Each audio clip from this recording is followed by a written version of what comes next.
Hey YouTube, this is Eddie's Tech Talk, but this is also now Eddie's Card Talk. I created a new channel for the purpose primarily of discussing credit cards, why I like them, all that kind of stuff. So if you haven't already, go to Eddie's Card Talk on YouTube, hit the subscribe button if you're interested in hearing all there is to know about credit cards, how to use them, what the best credit cards are, how to use them responsibly. Head over there, Eddie's Card Talk, and subscribe. Alright, so today I want to talk about really the hottest new travel card on the market. That's the Capital One Venture X card. Now, if you're familiar with Capital One at all, I actually have a checking account with them. Their app's pretty great for that, quite frankly. But, you know, they're a bigger bank. They got those ads on TV, right? Well known. Typically, you got Sam Jackson up there talking about how, you know, the Quicksilver, unlimited rewards, no caps, all that stuff, right? And they do have the Venture card, which has a $95 annual fee, but quite frankly, I think the Venture card is fairly uninspiring and not as good as a lot of its competition. Enter in the new Venture X card from Capital One. A brand new card offering that just came out. People are getting their first cards really in the mail as I make this video today. And it's a very, very exciting card for a lot of reasons. Now, I'll go over those before talking about the card itself. And it's basically because cards are going up and up in annual fees at the high end of the market. So, for instance, the American Express Platinum card went up from a $550 annual fee to a $695 annual fee and made it a card that, in my mind, is just not worth it. You've got the same type of situation. The Chase Sapphire Reserve used to be $450, now it's $550. You've got other cards coming up in fees.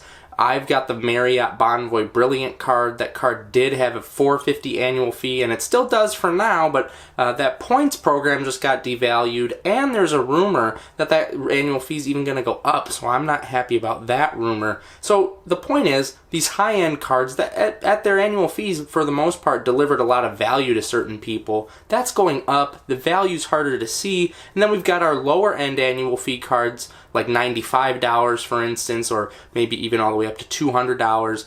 So that's kind of hanging out, and there's nothing really in the middle.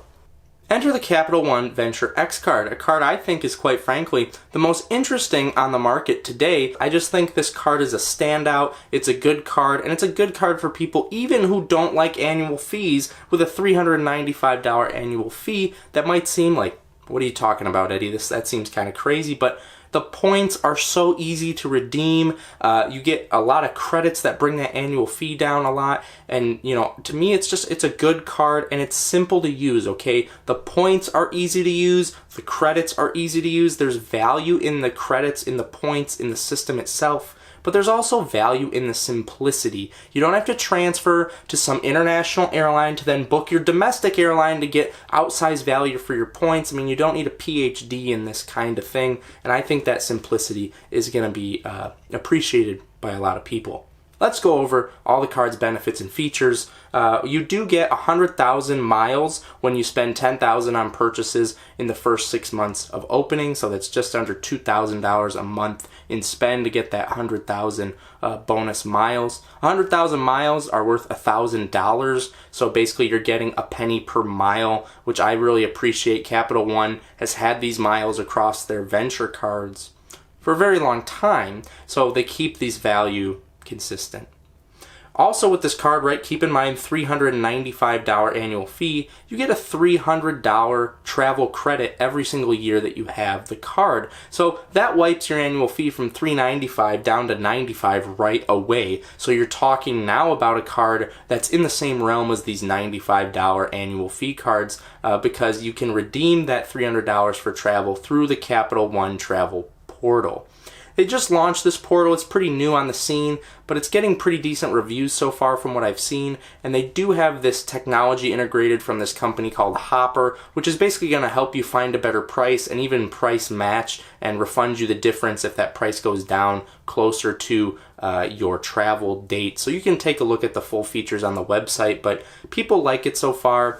A lot of people don't like booking through their credit card portal for some reason. I've used the Chase portal several times to use my ultimate rewards points. It's been just fine. So I think there's going to be a good use of points there. I don't think you're going to pay a jacked up rate in the portal. It's not what I've seen from my experience, but of course, right, I'm only one guy.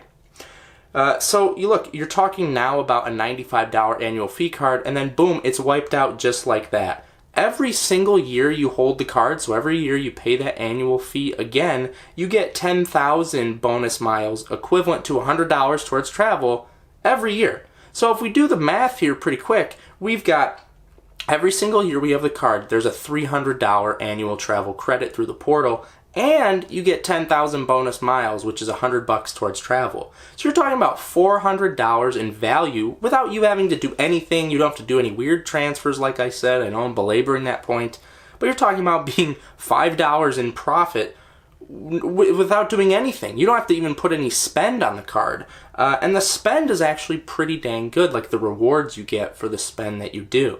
You earn unlimited 10x miles, so keep in mind 1 mile is equal to 1 cent. So you get 10 cents back per dollar spent on hotels and rental cars booked through the Capital One travel portal. So, always evaluate what the best option is, but 10x in miles back, that's pretty dang crazy. As well as you get 5x miles on flights booked through Capital One travel, which is pretty good too. So look, if the best flight or a comparable flight is available on the Capital One travel portal, you're getting a lot of miles back on those purchases.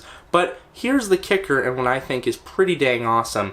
You get unlimited 2x miles on all other purchases. So that is equivalent of saying, hey, I'm getting 2% back on all my other purchases. And it's pretty hard to beat 2% back on a credit card today. There are ways you can do it. There's outsized ways you can do it. But again, we're talking about simplicity here. I don't need to think about what card do I pull out at the restaurant, what card do I pull out at the gas station. Now, people like me, maybe people like you possibly who like to play this game, like to have several cards in our rotation to use the best card for gas at the gas station, the best card for restaurants, the restaurant, etc., etc. But it's hard to beat a flat 2% rate. It's hard to beat that simplicity. I think that's the theme of this card. You're coming out ahead every single year you hold the card by doing nothing already, and your earn rate at a minimum is 2% back on everything you buy. I mean, this is a great one card setup, and it's even a great complement to some other cards as well. It's good to add maybe to your arsenal. Another sign-up bonus thing I wanted to touch on, this seems like it's pretty temporary, so if you wanted to get it, you'd have to sign up pretty soon, at least in my mind, but you get a $200 vacation rental credit as part of the sign-up bonus, so this is things like Airbnb, you can use it for that, so that's another temporary benefit right now that doesn't roll over year to year. There's also Priority Pass membership access, so these are things like airport lounges you can get access to. This is with a lot of premium cards, but you get that for free thrown in.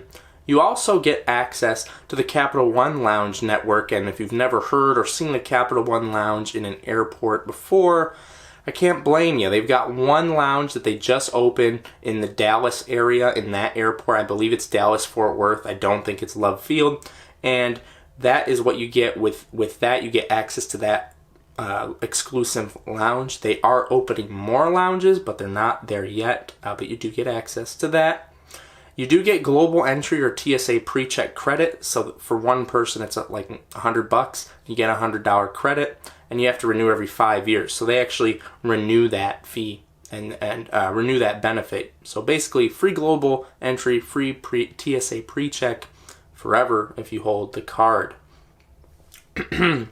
Again, they do have that transfer. You can transfer to some airlines as well to try and get more value for your points.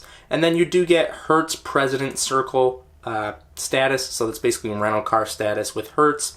You also get no foreign transaction fees, which is expected on a card of this annual fee. You don't have any blackout dates for your miles or anything like that. And a big benefit here for those with kids, for those with a spouse, to kind of stack your earnings and superpower those earnings with this high annual fee card, you still get no fees for authorized users. Now, if you don't know what that is, I'll do a brief primer. It's someone who's not the card holder, but they get their own card. They're authorized to use it. And so, some people give that to their kids to use on certain expenses so they can keep track of what their kids are buying. But then, the parent, the adult, is earning those reward points. And the kids also get access to the Capital One lounges as well, so they can go in on their own and do that. So if you've got like a traveling family or your spouse is traveling, the authorized user, it's free. A lot of cards you have to pay an additional fee, and so you get that rewards earning power,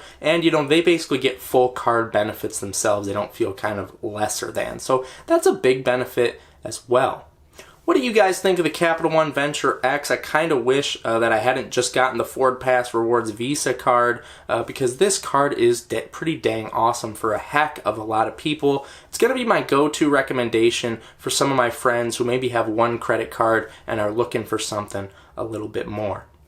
Let me know what you guys think in the comment section down below. Of course, let me know what you think. We're trying to grow a little beard here. Normally that lasts about 4 or 5 days before I decide this was annoying and then shave again. But let me know what you think about that. Hashtag Beard Nation in the comments. And I will see you guys in the next one.